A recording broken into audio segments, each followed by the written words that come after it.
কিন্তু কোনো বিস্তৃতি চায় নাই। এই মৃত্যুকে কেন্দ্র করে সে তারা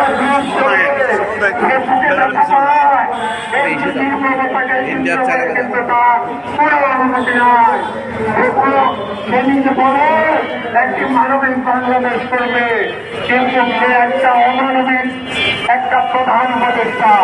এই ক্ষেত্রে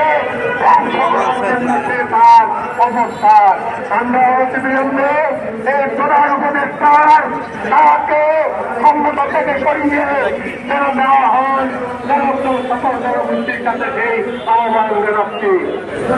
সাংবাদিক বন্ধুগণ, আপনারা জানেন এই ডিসেম্বর মাস বিজয়ের মাস, এই মাসে এই পর্যন্ত 5 জনকে এইভাবে ধর্মের সংখ্যালঘুদেরকে হত্যা করা হয়েছে। ত্রিপুরার সহ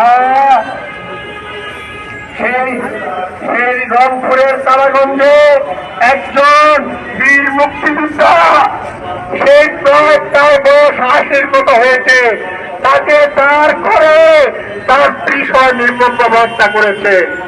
ফরিদপুরে হত্যা করা হয়েছে মৎস্য ব্যবসায়ীকে, নরসিংদীরে ব্যবসা করা হয়েছে স্বর্ণকারকে। আপনারা দেখেছেন এই যে জিনাইদহে হাতের মধ্যে লাল ফিতা দেখে তাকে যেইভাবে লাঞ্ছিত করেছে, তাকে রয় রাজের বানিয়েছে। আমরা এই দেশে বসবাস করি, আমরা কি রয় রাজেন? আমি অবাক হয়ে যাই, সরকার আমার চিৎকার দিতে ইচ্ছা করে। আমি আজকে প্রিয় সাংবাদিকদেরকে বলতে চাই, এই জানুয়ারি